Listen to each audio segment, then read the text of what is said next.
Bonsoir à tous, merci d'être venus nombreux à cette conférence qui a pour thème la rédemption dans le plan de Dieu. L'apôtre Paul, dans le chapitre 20 des Actes, avait réuni les anciens d'Éphèse et dans son discours, il peut dire qu'il n'avait mis aucune réserve à leur présenter tout le D'être conseil de Dieu. Je vais ce soir vous partager, pas tout, mais ce que j'ai compris du conseil de Dieu.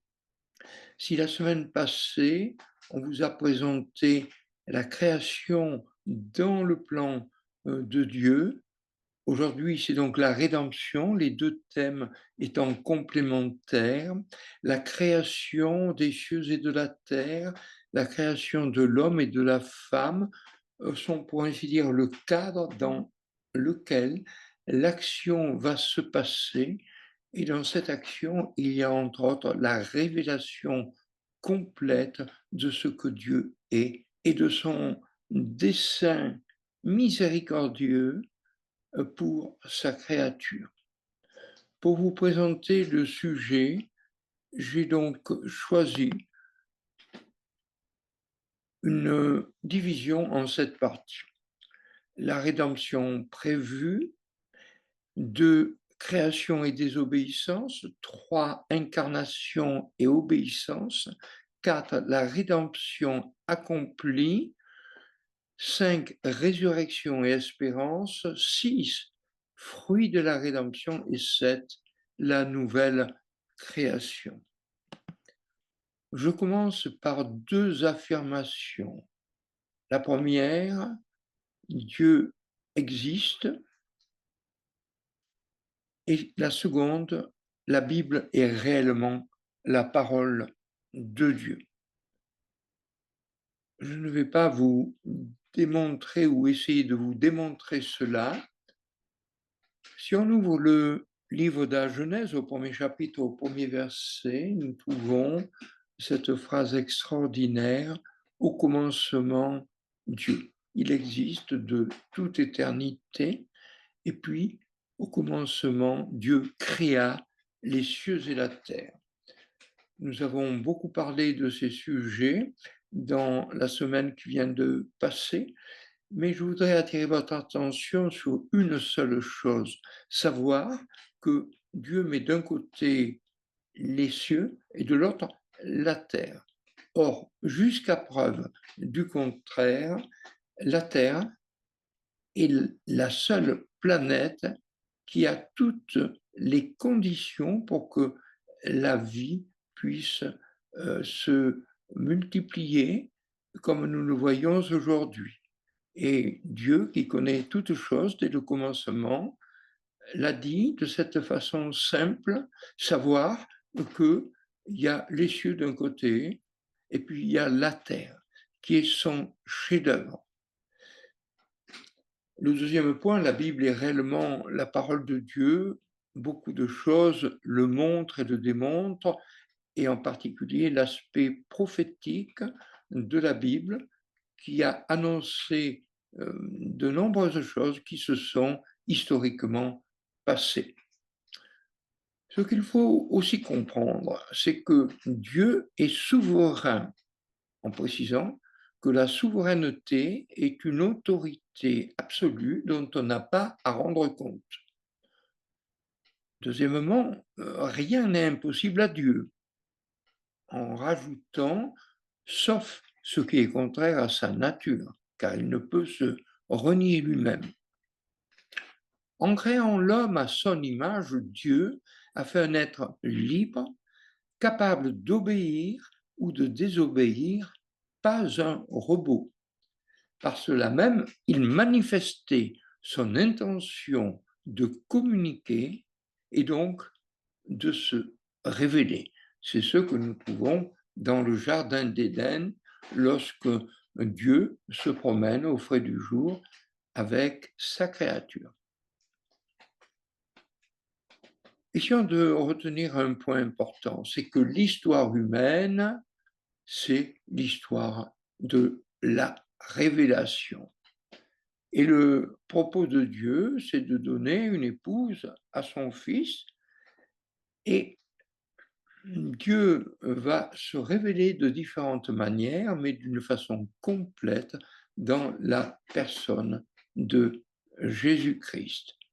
Ainsi, tout au long de l'Écriture, nous allons découvrir ce que Dieu est. Dieu est lumière, Dieu est amour, ou encore Dieu est juste et il est aussi sauveur. Si nous ouvrons les Écritures, nous nous rendons compte que la rédemption est prévue depuis très très longtemps, avec 2 points, un plan établi, et 2, tout est révélé.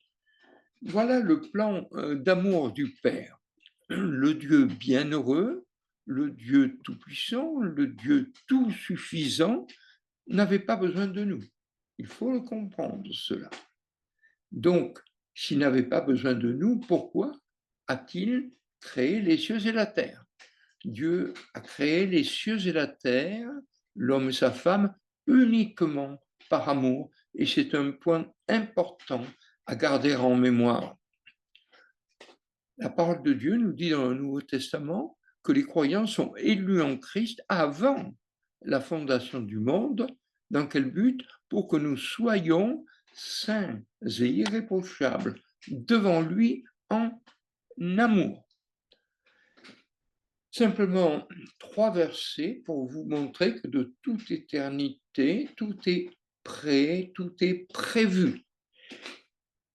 Si je lis dans l'épître de Pierre, la première épître de Pierre, au chapitre 1er et au verset 19, nous trouvons que la mention de l'agneau, puisqu'il est dit que nous avons été rachetés par le sang précieux de Christ, comme d'un agneau, sans défaut et sans tache, préconnu dès avant la fondation du monde.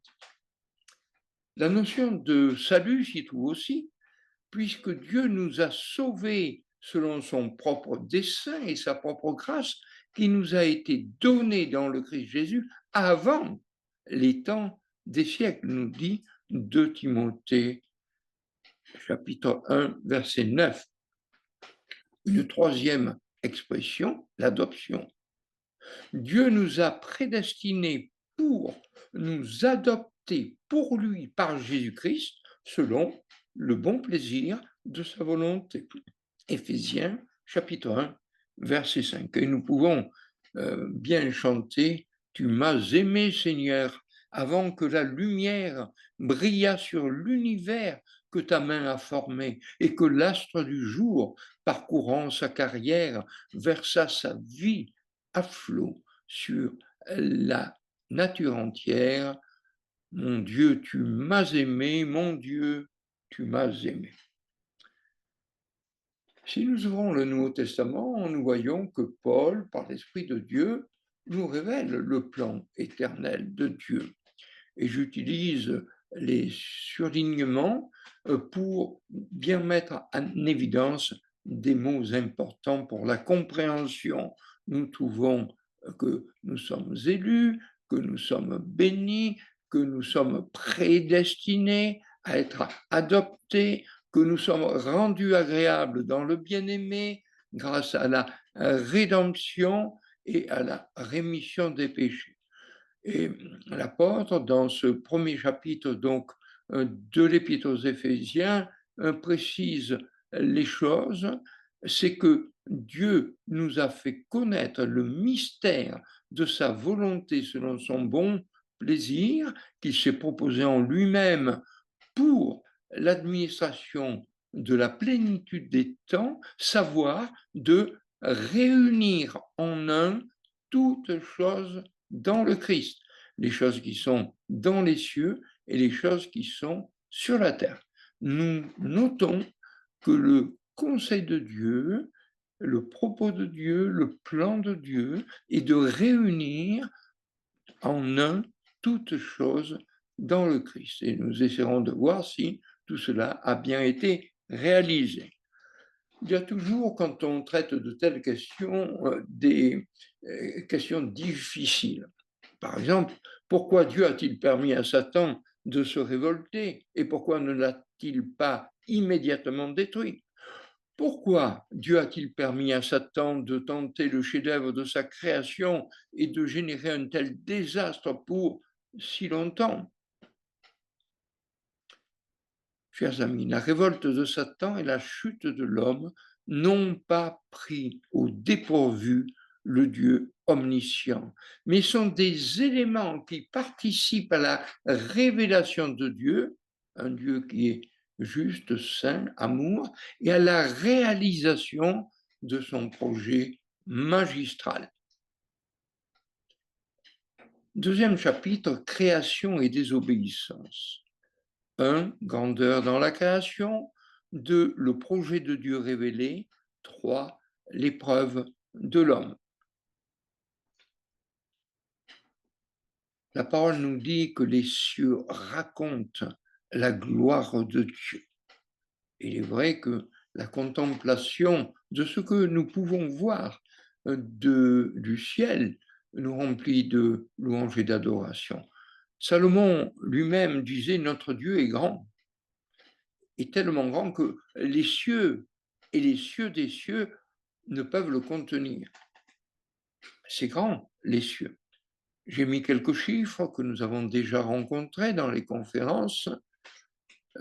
La Voie lactée, c'est-à-dire c'est la galaxie dans laquelle nous sommes, contient 300 milliards d'étoiles, dont le Soleil est une. Donc il y en a 300 milliards de plus. Mais l'univers a, du moins on évalue à peu près à ce chiffre, 134 milliards de galaxies. Ah, il faut donc multiplier l'un par l'autre. Et il faut savoir aussi une chose toute simple, c'est qu'aucun être humain n'est capable de compter jusqu'à 1 milliard pendant toute sa vie.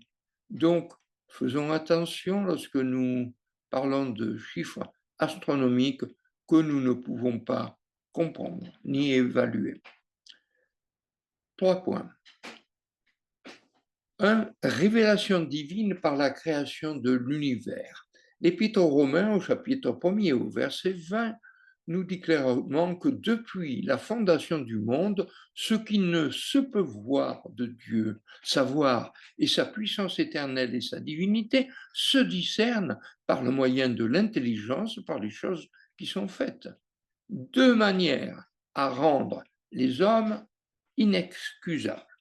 J'insiste sur ce point, la création est un témoignage suffisant pour établir l'existence et montrer la sagesse et la puissance de Dieu.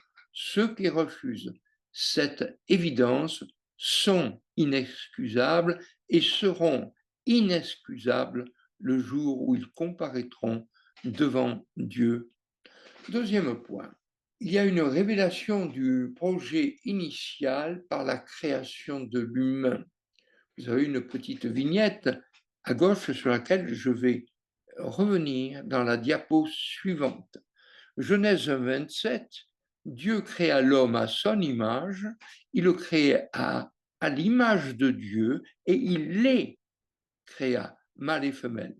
Et Dieu les bénit, et Dieu leur dit, fructifiez et multipliez et remplissez la terre et l'assujettissez et dominez.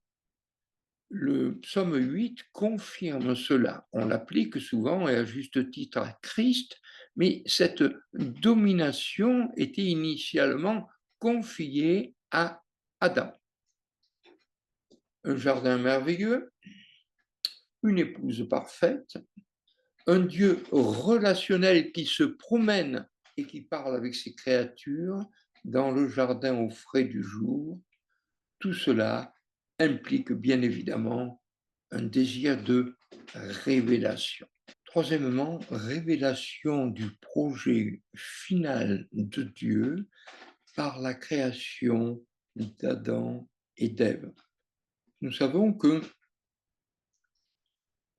Dieu, pour donner une épouse à Adam, une aide qui lui corresponde, le fit entrer dans un profond sommeil. Si maintenant nous faisons un parallèle avec le dernier Adam, savoir Jésus-Christ, eh bien, qu'est-ce que l'Église? Elle est comparée, entre autres, à une femme. Elle est comparée aussi à un corps dont Christ est la tête, et elle est même appelée le complément de celui qui remplit tout en tous. Mais pour l'acquérir, il a fallu que notre Seigneur Jésus-Christ supporte la mort au calvaire. Et il peut dire prophétiquement dans le psaume 22, tu m'as mis dans la poussière de la mort. Il nous est dit à propos d'Adam que son côté fut ouvert pour que Dieu puisse prendre une côte, et de la même façon, le côté de notre Seigneur fut percé par la lance du soldat romain et il en sortit du sang et de l'eau. On peut remarquer que pour Adam et Ève, Dieu prend une côte tout près de son cœur. Cela a une signification, c'est-à-dire que Dieu n'a pas pris un élément de la tête d'Adam pour que la femme le dirige, ni de ses pieds pour que l'homme l'écrase, mais une côte tout près de son cœur pour que Adam l'aime. Et pour le Seigneur Jésus-Christ, il nous est dit que Christ a aimé l'Assemblée et s'est livré lui-même pour elle. 1 Corinthiens 10 nous dit que la femme est la gloire de l'homme, mais l'Église est la gloire de Christ. Et tout cela a eu lieu par amour pour la gloire de Christ, pour la gloire de Dieu. Oui, nous en arrivons donc à cette épreuve de l'homme pendant 4000 ans. Ce n'est qu'un survol très rapide. Le premier couple, ce fut un échec puisque Adam et Ève désobéirent à Dieu. Leur famille, ce fut un échec parce que Caïn tua Abel et devint vagabond. Petit à petit, les familles s'organisent, mais c'est encore un échec parce qu'il nous est dit en Genèse 6 que l'Éternel vit que la méchanceté de l'homme était grande sur la terre et que toute l'imagination des pensées de son cœur n'était que méchanceté en tout temps.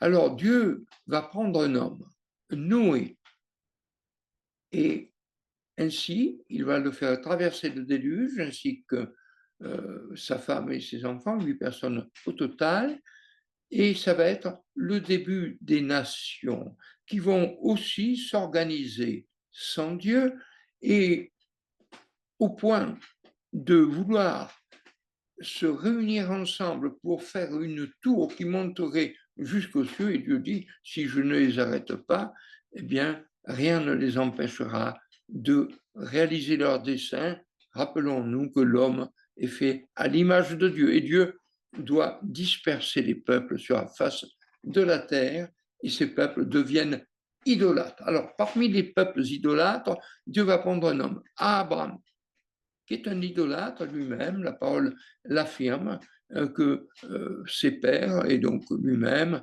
adora les idoles de l'autre côté du fleuve.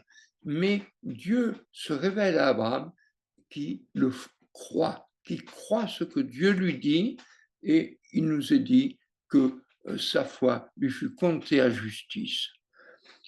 Abraham enfanta Isaac, Isaac enfanta Jacob, et c'est le début des 12 patriarches.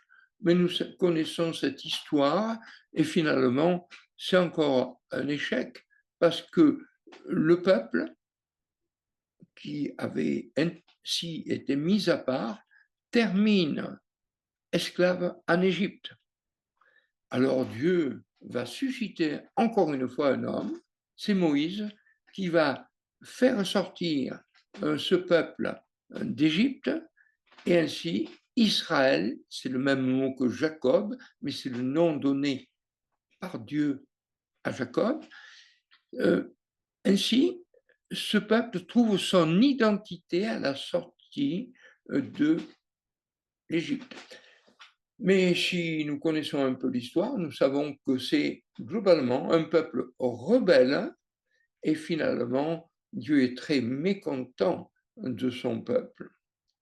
Et enfin, septièmement, le peuple, dans sa révolte contre Dieu et dans son abandon de Dieu, demande un roi comme les nations. On voudrait être exactement comme les nations. Et Dieu doit dire à Samuel, ce n'est pas toi qu'ils ont rejeté, c'est moi. On connaît l'histoire d'Israël, tout d'abord unis sous Saül, David et Salomon, mais tout de suite coupé en deux du temps de Roboam, le fils de David, au royaume du sud, où il y a des hauts et des bas, au royaume du nord, où il n'y a que des rois méchants. Mais le jugement de Dieu tombe sur ces deux entités, tout d'abord sur le royaume du nord, en 722, avec sa dispersion en Assyrie. Et puis finalement, en 586, pour le royaume du Sud, qui s'était perverti plus que ne l'avait fait le royaume du Nord. Et on peut dire que finalement, tout est gâché, tout est échec dans l'histoire de l'homme pendant ces 4000 ans. Encore un survol très rapide des choses. L'histoire humaine avant la croix, eh bien, il y a un événement important qui se passe en 586. Mais tout d'abord, vous remarquez déjà trois entités. Les nations, et Dieu fait sortir un homme des nations, et ce sera le début du peuple d'Israël, entité numéro 2. Et il y en aura une autre après la croix qui sera l'Église, mais j'y reviendrai plus tard. Ce qu'il faut comprendre, c'est que d'une part, les nations et Israël vont cohabiter pendant toute l'histoire. Et en 586, Nabuchodonosor détruit Jérusalem, le temple, et il y a un verset qui est fort important, ce sont les paroles de Daniel à Nabuchodonosor. Toi, ô roi Nabuchodonosor, tu es le roi des rois auquel le Dieu des cieux a donné le royaume, la puissance et la force et la gloire. Partout où habitent les fils des hommes, il les a mis entre tes mains et t'a fait dominer sur eux tous. C'est donc en 586 avant Jésus-Christ que commence le temps des nations qui ne se terminera que lorsque le Christ apparaîtra sur son cheval blanc en Apocalypse 19. C'est-à-dire que quand Jésus-Christ vint sur la terre, il était encore sous la domination des nations, ce qui est évident avec l'Empire romain qui dominait sur toutes les parties de la terre, y compris Jérusalem. Et ce temps des nations continue pendant toute l'histoire de l'Église que nous verrons rapidement plus loin. La conclusion de tout cela, selon Romains 3, 23 en version du Semeur, tous ont péché, dit Paul, et sont privés de la glorieuse présence de Dieu. On pourrait croire que tout est fini. Non, tout n'est pas fini. Incroyable mais vrai, Romains chapitre 12, verset 32, nous dit que Dieu a renfermé tous, juifs et nations, dans la désobéissance afin de faire miséricorde à tous, aux profondeurs, des richesses et de la sagesse et de la connaissance de Dieu, que ses jugements sont insondables et ses voies introuvables.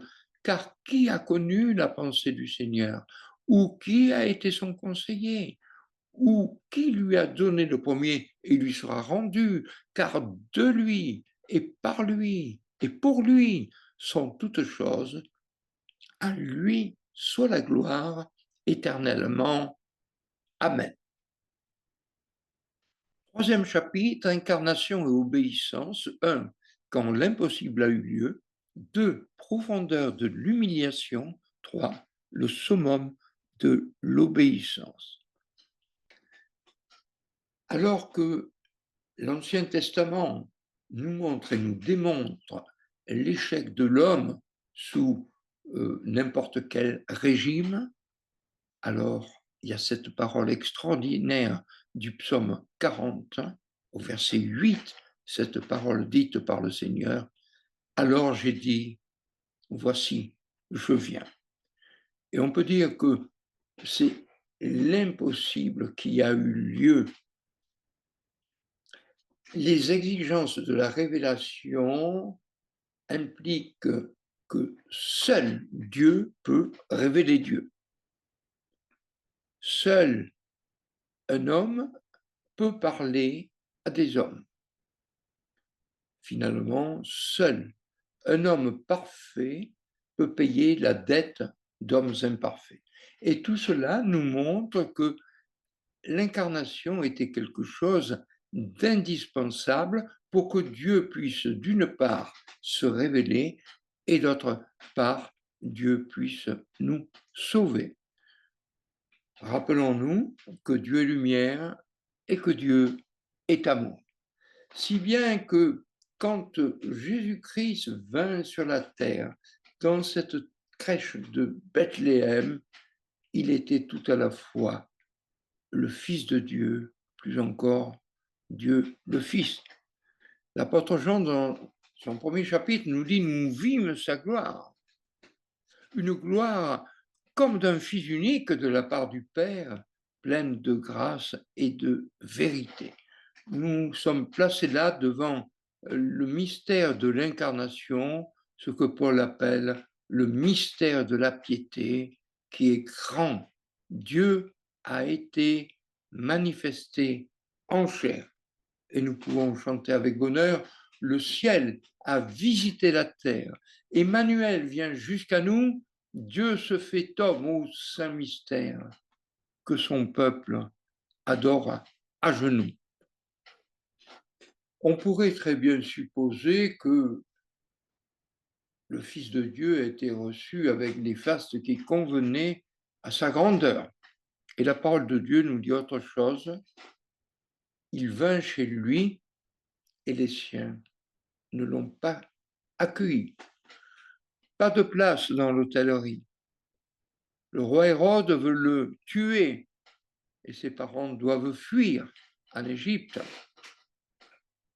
Il est présenté comme le fils d'un ouvrier, d'un charpentier, et charpentier lui-même.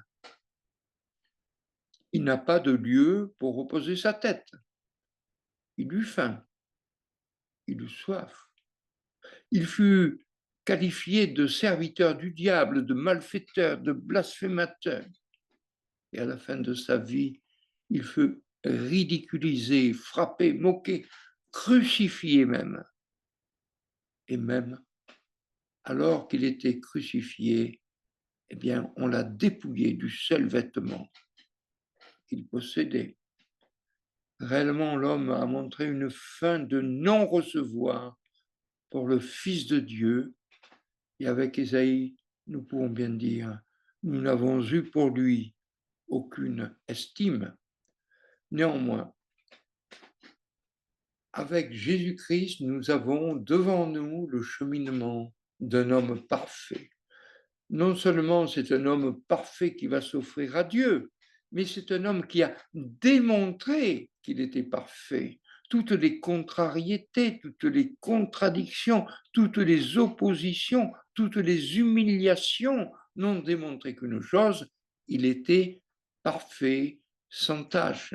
Déjà, le psaume 17, verset 3 disait prophétiquement, « Tu as sondé mon cœur, tu m'as éprouvé au creuset, tu n'as rien trouvé, ma pensée ne va pas au-delà de ma parole. » Combien ces paroles conviennent dans la bouche de Jésus-Christ. Oui, par sa vie parfaite, Jésus, en tant qu'homme, s'est qualifié pour accomplir le propos de Dieu. l'œuvre de la rédemption. C'était, et j'aime beaucoup cette expression, l'homme impeccable, ce qui signifie sans péché. À la fin de sa vie, nous savons qu'il avait réuni pour la dernière fois ses disciples autour de lui, puis après avoir institué le mémorial de ses souffrances et de sa mort, il va à Gethsémane. Et nous voyons dans la personne de Jésus-Christ une parfaite obéissance en tout temps et en tout lieu. Déjà, pendant son ministère, il avait pu dire: «Je suis descendu du ciel, non pour faire ma volonté, mais la volonté de celui qui m'a envoyé». Jean 6, 38. Alors qu'il avait réuni pour la dernière fois ses disciples autour de lui, il leur dit: «Mais afin que le monde connaisse que j'aime le Père et selon que le Père m'a commandé, ainsi je fais». Puis il se lève et s'en va à Gethsémane. Marc 14, 33 nous dit qu'il commença à être saisi d'effroi et fort angoissé. Il leur dit: «Mon âme est saisie de tristesse jusqu'à la mort». Et il disait: «Abba, Père, toutes choses te sont possibles. Fais passer cette coupe loin de moi. Toutefois, non pas ce que je veux, moi, mais ce que tu veux, toi». Gethsémane, c'est le moment sublime où la volonté parfaite de l'homme parfait se courbe devant la volonté parfaite du grand Dieu de l'univers par pure obéissance pour l'accomplissement de son dessein éternel, faire partager sa gloire, son bonheur, la douceur de sa présence et de son intimité avec sa créature. Oui, dans la vie de Jésus-Christ, tout est obéissance. Philippiens 2,7 nous dit qu'il s'est abaissé lui-même, étant devenu obéissant jusqu'à la mort et à la mort de la croix. Nous en arrivons donc à la croix, les 3 premières heures. Si je fais une distinction entre les 3 premières et les 3 dernières, c'est que la parole de Dieu le fait par 3 fois. Donc, cela est juste et il faut que nous essayions de comprendre cette différence. Les 3 premières heures, on peut dire que c'est l'apothéose de son humanité. C'est la confrontation de la plus grande déchéance humaine face au summum de l'obéissance de l'homme parfait. Dénudé, provoqué, injurié, il ne répondait pas. Il était descendu si bas que la populace pouvait encore se railler de lui et qu'un condamné à mort, crucifié à côté de lui, pouvait encore l'insulter. Si tu es le Fils de Dieu, descends de la croix et nous croirons en toi. Chers amis, s'il n'y avait eu que les 3 clous de fer que vous voyez ici, Jésus-Christ aurait pu descendre.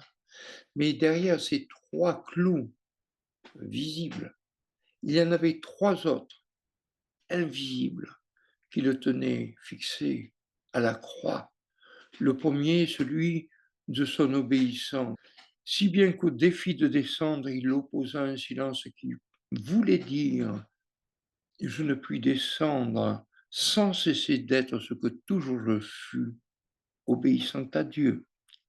Le second est le clou de son amour, si bien qu'au défi de descendre, Jésus-Christ opposa un silence qui voulait dire: «Je ne puis descendre sans cesser de t'aimer».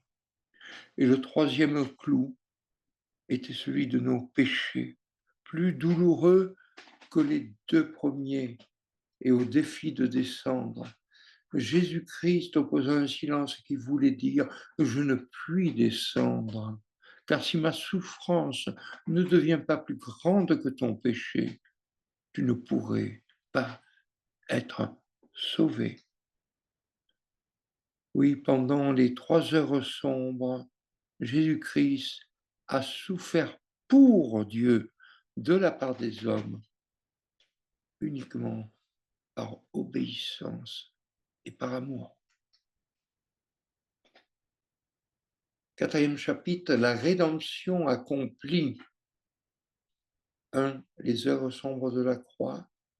2. Substitution et expiation. C'est pendant ces 3 heures qu'il va payer l'immense prix de notre rédemption.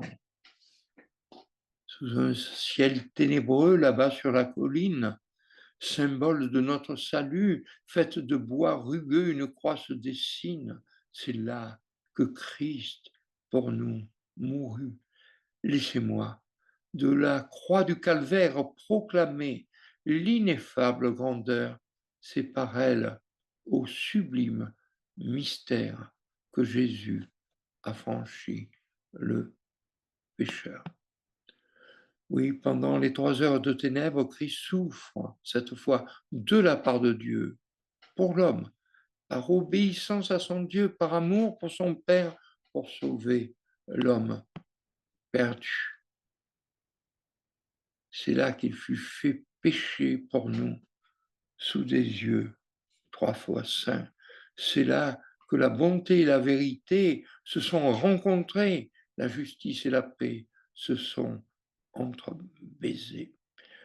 Un rideau de ténèbres tombe, l'homme parfait se présente devant Dieu porteur de tous les péchés de l'humanité. C'est là et uniquement là qu'on peut contempler tout à la fois la plus grande manifestation de l'amour divin associée à la plus grande rigueur de la justice et de la sainteté divine, devenant pour toujours celui qui n'a pas épargné son propre Fils, mais qui l'a livré pour nous tous. Oui, dans ce silence, nous entendons la voix du Seigneur. Des mots sans nombre m'ont entouré, mes iniquités m'ont atteint et je ne puis les regarder. Elles sont plus nombreuses que les cheveux de ma tête et mon cœur m'a abandonné. Dieu détourne de lui sa face. Et nous pouvons bien nous poser la question et la poser à d'autres. N'est-ce rien? Pour vous tous qui passez par le chemin, contemplez s'il est une douleur, comme ma douleur, dit le Seigneur, qui m'est survenue à moi, que l'Éternel a affligé au jour de l'ardeur de sa colère. Oui, Jésus-Christ est là notre substitut. Il confesse nos péchés comme étant les siens. Il répond de nos fautes devant Dieu. Il supporte la colère de Dieu contre le péché et fait l'abolition du péché par son sacrifice. Dieu détourne de lui sa face. Le Seigneur dit, mon Dieu, pourquoi m'as-tu abandonné? Isaïe 53 nous donne la réponse. Certainement, lui a porté nos langueurs et s'est chargé de nos douleurs. Et nous l'avons estimé battu, frappé de Dieu et affligé, mais il a été blessé pour nos transgressions. Il a été meurtri pour nos iniquités. Le châtiment qui nous apporte la paix a été sur lui, et par ses meurtrissures, nous sommes guéris. Oui, comme ils ont pesé sur toi, seul dans cette heure sombre, l'abandon, l'angoisse, l'effroi de nos péchés sans nombre. À l'issue des 3 heures sombres, le Seigneur peut dire, c'est accompli. Il pousse un grand cri, il laisse sa vie volontairement, et ayant baissé la tête, il expire. Le sang de l'agneau sans défaut coule, la dette est à jamais payée. Nous avons été achetés à prix, et nous pouvons bien dire, grâce à Dieu, pour son don inexprimable. Oui, nous pouvons dire l'amour de Dieu nous a donné Jésus, et par Jésus la paix fut faite, de la justice satisfaite. Les droits sur nous ne s'exigeront plus. Oui, nous pouvons chanter avec bonheur, Seigneur, que n'ai-je mille voix pour chanter tes louanges et faire monter jusqu'aux anges les gloires de ta croix. Le Seigneur a tout accompli, tout avait été écrit.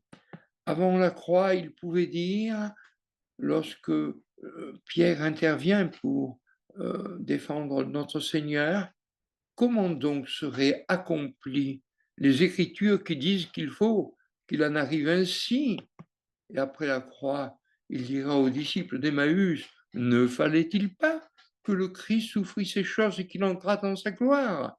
Et commençant par Moïse et par tous les prophètes, il leur expliquait dans toutes les Écritures les choses qui le regardent. Oui, tout a été réalisé selon le propos de Dieu. C'est Dieu qui tient tout en main. Et la preuve en est cette prière des apôtres qui venaient d'être persécutés, qui sont relâchés et qui s'adressent à Dieu comme au souverain. Toi, tu es le Dieu qui a dit par la bouche de David, ton serviteur, les rois de la terre se sont trouvés là et les chefs se sont réunis ensemble contre le Seigneur et contre son Christ. Car en effet, dans cette ville, contre ton saint serviteur Jésus que tu as oint, que tu as choisi, se sont assemblés Hérode et Ponce Pilate avec les nations et les peuples d'Israël. Pourquoi faire? Pour faire toutes les choses que ta main et ton conseil avaient à l'avance déterminé de voir être faites. Chapitre 5, résurrection et espérance. La victoire sur la mort, l'Église et enfin la mission et l'espérance. Les disciples étaient allés au sépulcre, mais les femmes les avaient précédés. Un ange apparaît en disant, mais pourquoi cherchez-vous parmi les morts celui qui est vivant? Il n'est pas ici, il est ressuscité. Oui, il est ressuscité, il est assis à la droite de Dieu, et nous pouvons bien dire, tu sièges, ô Jésus, à la droite du Père, revêtu de pouvoir, de gloire et de lumière, ô Dieu Sauveur. Tout notre cœur, prosterné devant toi, te rend obéissance, sagesse, honneur, puissance.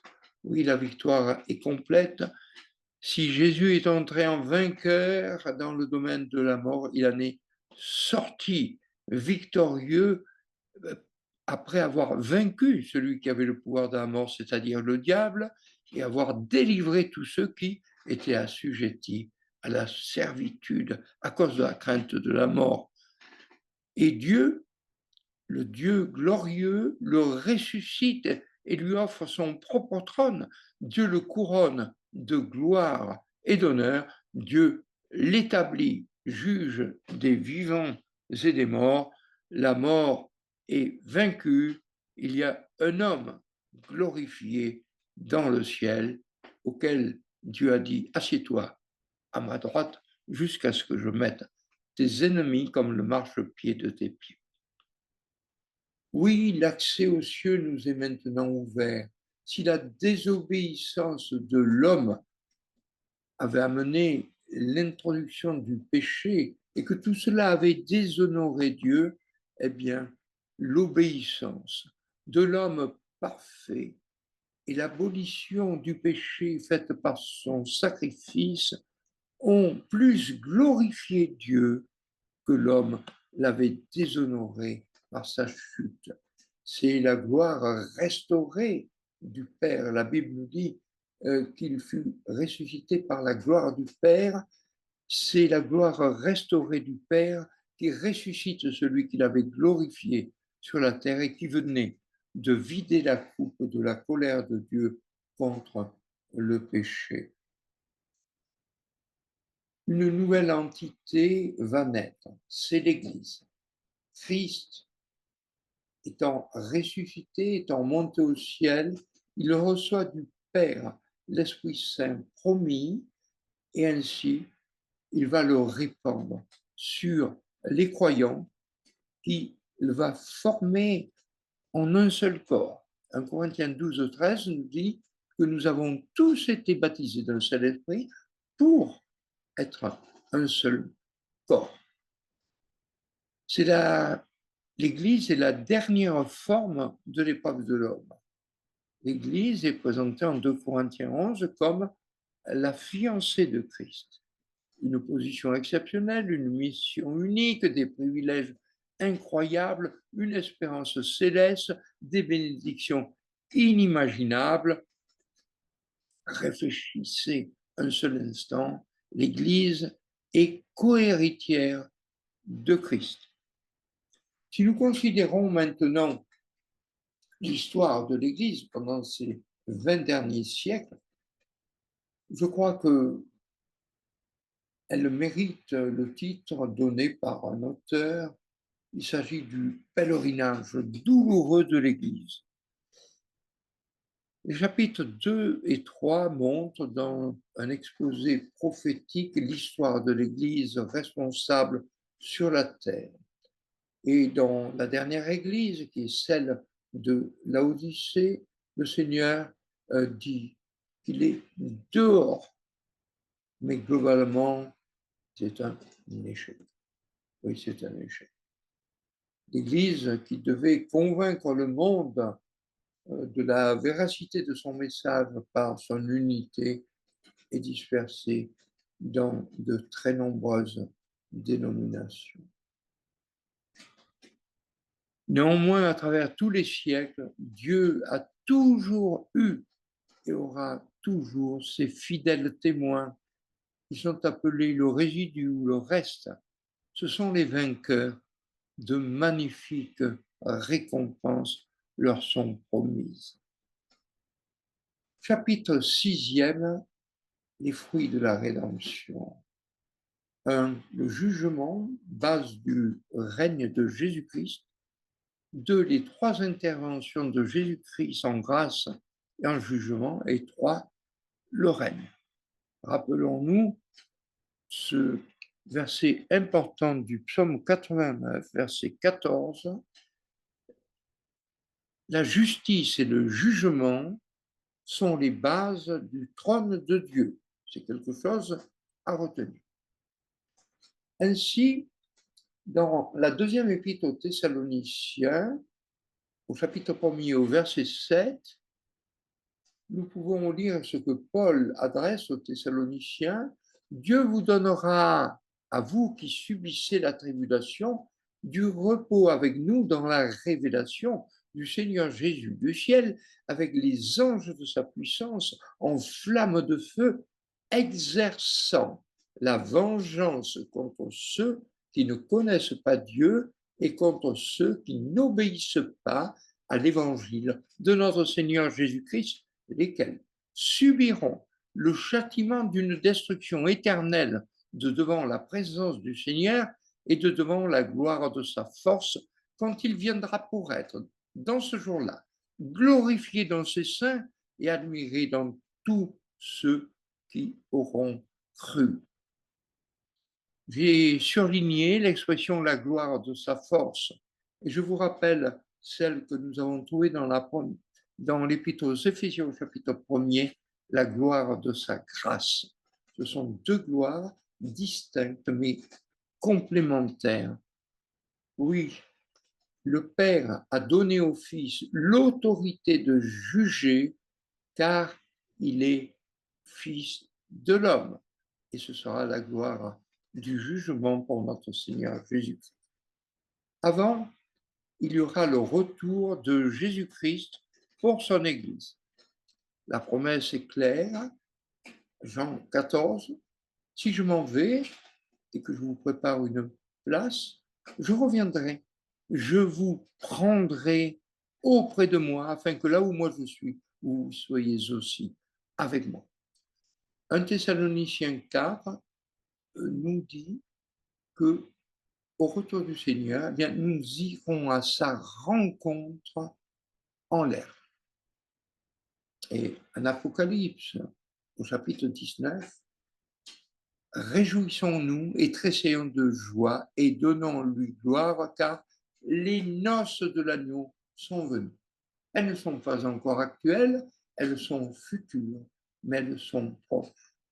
Oui, quel moment solennel pour ta sainte assemblée quand tu l'introduiras dans les célestes lieux de ta paix, de ta gloire. Elle sera comblée au banquet nuptial à la face des cieux. Deuxièmement, le retour pour les nations. Le psaume 9, verset 7 nous dit que l'Éternel a préparé son trône pour le jugement. Il jugera le monde avec justice et exercera le jugement sur les peuples avec droiture. Abdias 1,15 nous dit aussi, le jour de l'Éternel est proche contre toutes les nations. On peut discerner 3 jugements contre les nations. Le premier, en Apocalypse 19, verset 19, et je vais y revenir. Deuxièmement, en Joël 4, verset 12, où il s'agit du jugement des vivants. Et enfin, en Apocalypse 20, verset 11 et suivant, c'est le grand trône blanc, il s'agit du jugement des morts. Revenons sur le jugement des révoltés. Apocalypse 19, verset 15, il nous est dit que quelqu'un, semblable à un fils de l'homme, sort sur un cheval blanc et une épée aiguë à 2 tranchants sort de sa bouche, afin qu'il en frappe les nations. Et lui foule, écoutez cette expression, il foule la cuve du vin de la fureur, de la colère de Dieu le Tout-Puissant. Il a sur son vêtement et sur sa cuisse un nom écrit, Roi des rois, Seigneur des seigneurs. Et troisièmement, il va y avoir le retour de Jésus-Christ pour Israël. Néanmoins, il y a plusieurs points que je dois souligner. Premièrement, la colère de Dieu ne sera plus contenue à ce moment-là. C'est le temps de la détresse pour Jacob, mais il en sera sauvé, nous dit Jérémie 37. Oui, cela correspond à ce que, au discours eschatologique du Seigneur, Matthieu 24, quand il parle d'une grande tribulation telle qu'il n'y en a jamais eu et qu'il n'y en aura jamais plus. C'est une tribulation spécialement pour son peuple qui a rejeté le Messie. Deuxièmement, c'est une prophétie de Zacharie 14. Voici un jour vient pour l'Éternel et j'assemblerai toutes les nations contre Jérusalem. Il suffit de lire l'actualité pour savoir que les choses sont proches. Je les assemblerai pour le combat. Et la ville sera prise et les maisons seront pillées et les femmes violées. Troisièmement, en ce jour-là, je répandrai sur la maison de David et sur les habitants de Jérusalem un esprit de grâce et de supplication. Et ils regarderont vers moi celui qu'ils auront percé, et ils se lamenteront sur lui comme on se lamente sur un fils unique. C'est écrit dans Zacharie 12, donc environ 400 ans avant Jésus-Christ. Le Seigneur Jésus est venu, et ici c'est Dieu qui parle, et ils ont fait tout ce qu'ils ont voulu. Ils ont dit, nous ne voulons pas que celui-ci règne sur nous, à mort, crucifie-le. Et le peuple juif porte cette responsabilité. Il n'est pas le seul à la porter. Nous sommes tous coupables, dans un sens, de la mort de Christ à cause de nos péchés, de nos iniquités, mais néanmoins, l'apôtre Pierre, dans ses discours du début des Actes, dit: c'est vous qui avez renié le Seigneur. Ils en portent une responsabilité jusqu'à ce jour. Mais il y aura le temps où ils s'en repentiront, où ils regarderont vers l'Éternel, c'est-à-dire ils regarderont vers Jésus et ils se lamenteront comme on se lamente sur un fils unique, reconnaissant en lui enfin le Messie promis. Et quatrième point, ces pieds du Messie se tiendront en ce jour-là sur la montagne des Oliviers, en réalisation de ce qui a été dit en acte 1, et au temps du soir, il y aura de la lumière. Et il arrivera en ce jour-là que l'Éternel sera roi sur toute la terre. Il arrivera que tous ceux qui resteront de toutes les nations qui seront venus contre Jérusalem monteront à Jérusalem pour se prosterner devant le roi, l'Éternel des armées. Ce sera le temps du règne. Et ce verset d'Apocalypse 19 nous dit: Alléluia, car le Seigneur notre Dieu, le Tout-Puissant, est entré dans son règne. Dieu entre dans son règne à ce moment-là et pas comme beaucoup le disent, il règne actuellement. Il y a trois entités dans le royaume. Nous rappelons que la rédemption rachète aussi la création. Si bien qu'il est dit en Romains 8 que la vive attente de la création attend la révélation des fils de Dieu pour être délivrés des souffrances et pour jouir de la liberté des enfants de Dieu.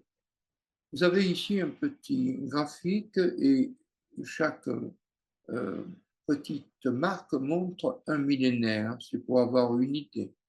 Nous avons tout d'abord, depuis la création, les nations qui vont ainsi exister sur la terre jusqu'au temps où Dieu va susciter, à partir d'Abraham, le peuple d'Israël.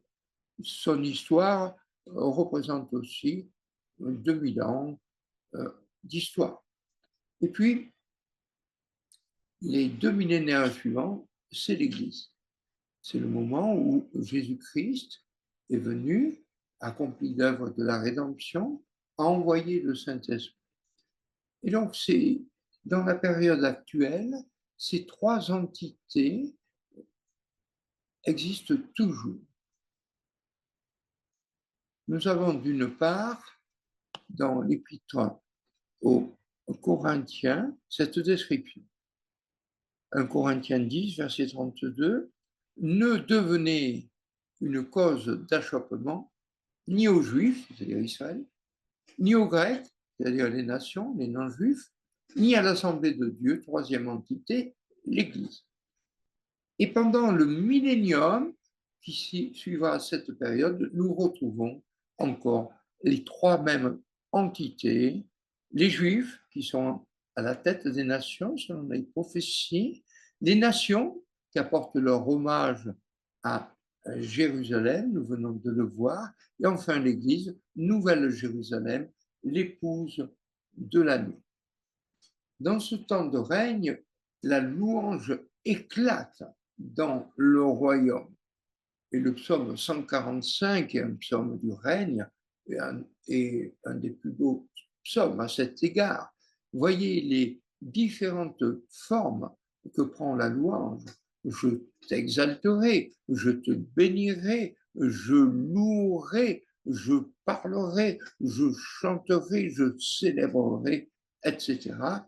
Et l'objet d'une telle adoration, c'est Dieu, c'est l'Éternel qui est roi, c'est l'Éternel qui est grand et fort digne de louange, dont la grandeur est insondable. Je parlerai de la magnificence glorieuse de ta majesté, de tes actes merveilleux.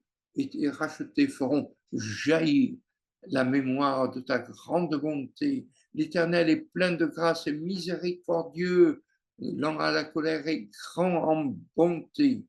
Et enfin, le verset 21 qui conclut, ma bouche dira la louange de l'Éternel et que toute chair bénisse son saint nom à toujours et à perpétuité. Oui, la louange universelle éclate au ciel et sur la terre. Au ciel, autour de l'agneau immolé, autour de l'agneau vainqueur, et tout cela pour la gloire du Seigneur Jésus-Christ, ce qui fait partie aussi de la révélation de Dieu. Dieu veut la gloire de son Fils. Et l'Église, j'ai pris le chapitre 1er pour des raisons didactiques, dit à celui qui nous aime et qui nous a lavés de nos péchés dans son sang. À lui la gloire et la force au siècle des siècles.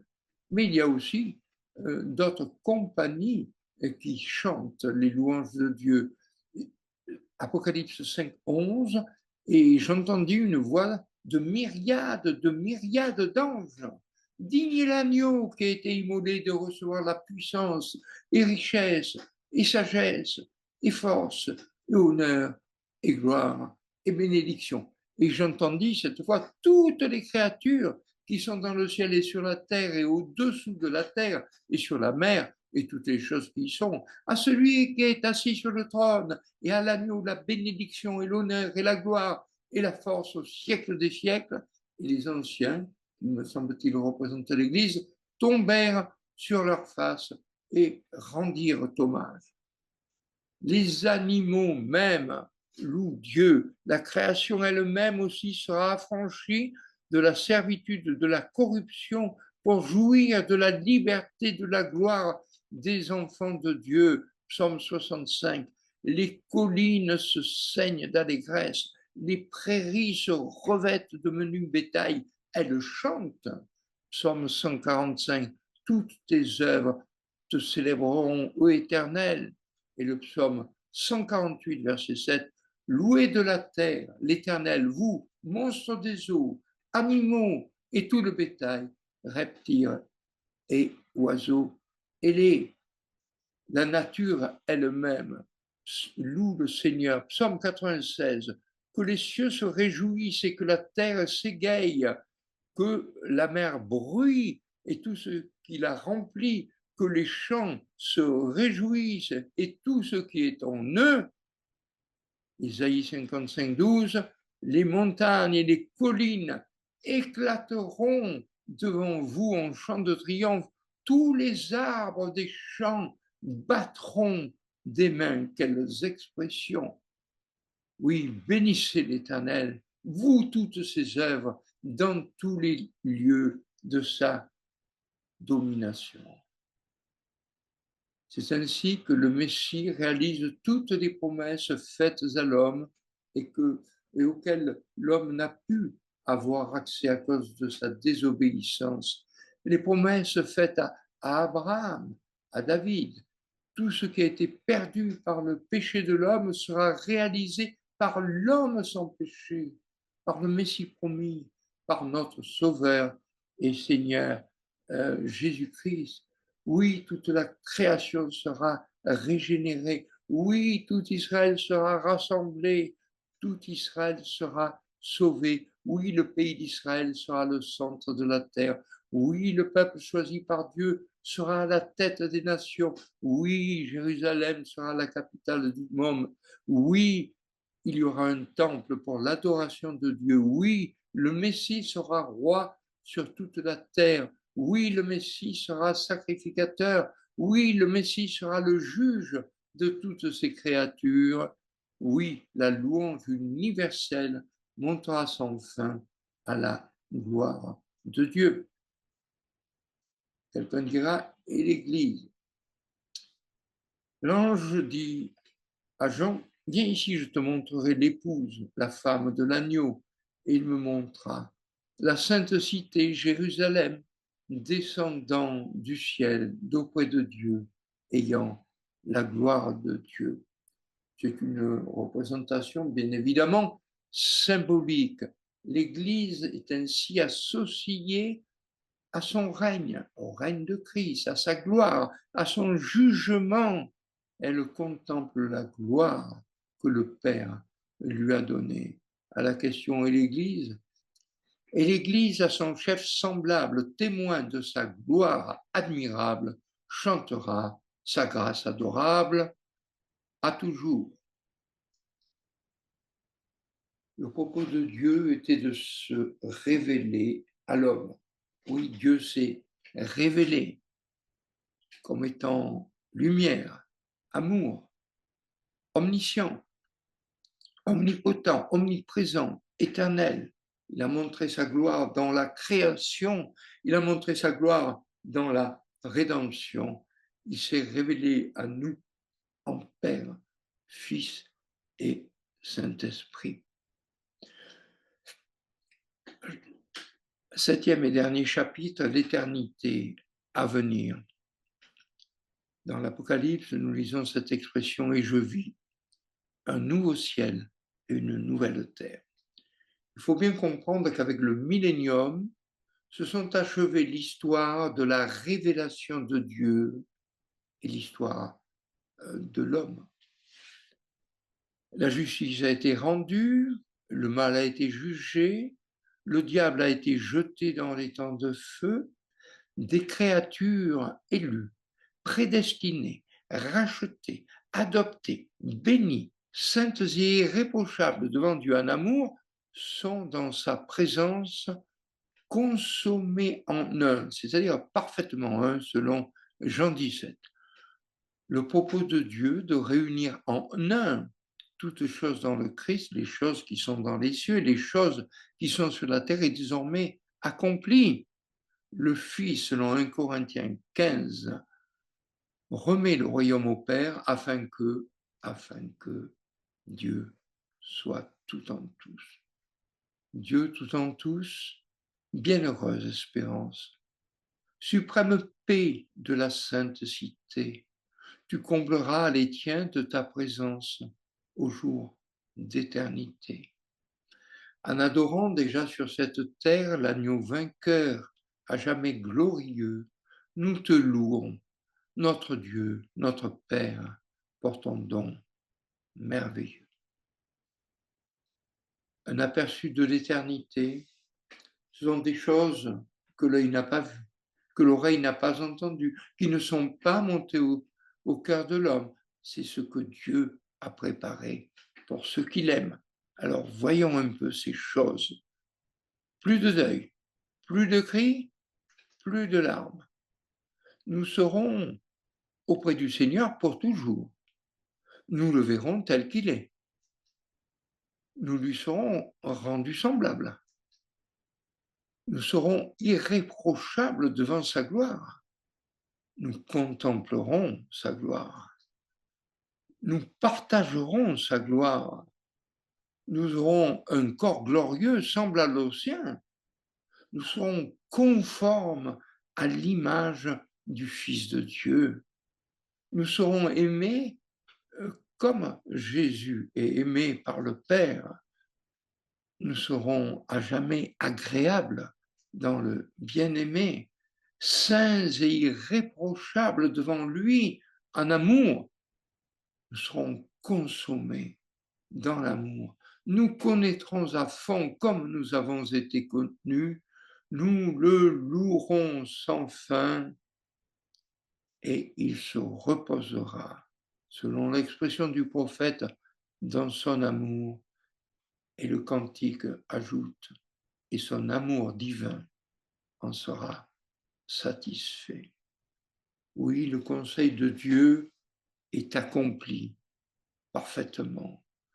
Dieu a cherché des adorateurs qu'il adore en esprit et en vérité, et il a trouvé ces adorateurs dans des êtres tels que vous et moi.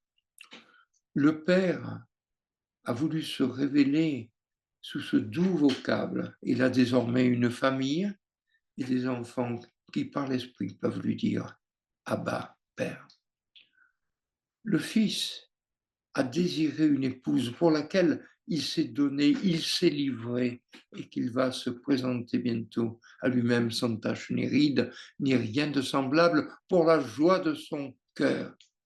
Et quant à l'Esprit, il continue à verser l'amour de Dieu dans nos cœurs, alimentant la louange éternelle. Oui, l'univers tremble au son des louanges. Plus de combats, de pleurs, de sanglots, nombreux comme le sable des plages. Oh, que ce sera beau lorsque nous irons là-haut, aussi nombreux que le sable des plages. L'éternité en un seul mot, Jésus. Déjà en Proverbe 30, la question a été posée, quel est son nom de Dieu et quel est le nom de son Fils, si tu le sais? Nous le savons, Jésus.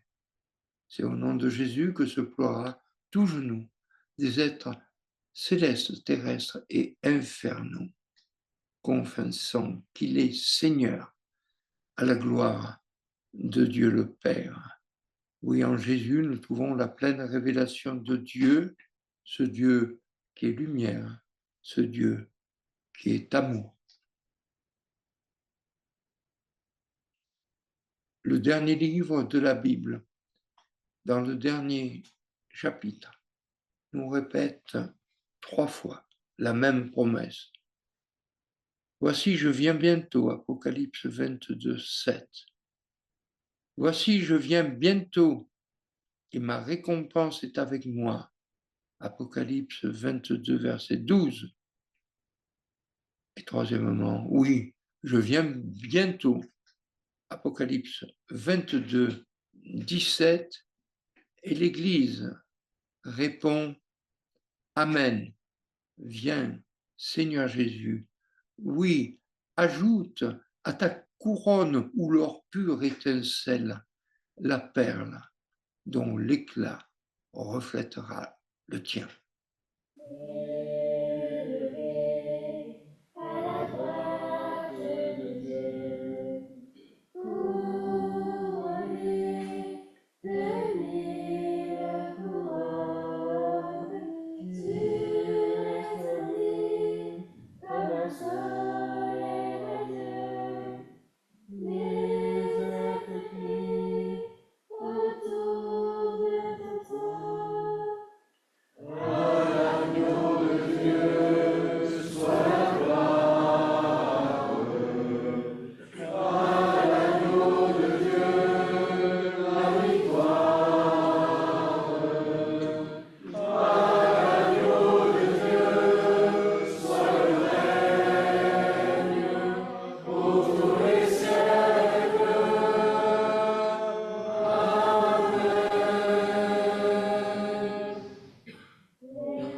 L'Esprit Saint et l'épouse fidèle disent bien, c'est le cœur qui appelle. Viens, ô Jésus, toi l'époux bien-aimé. Toutes les élus ne cessent de chanter.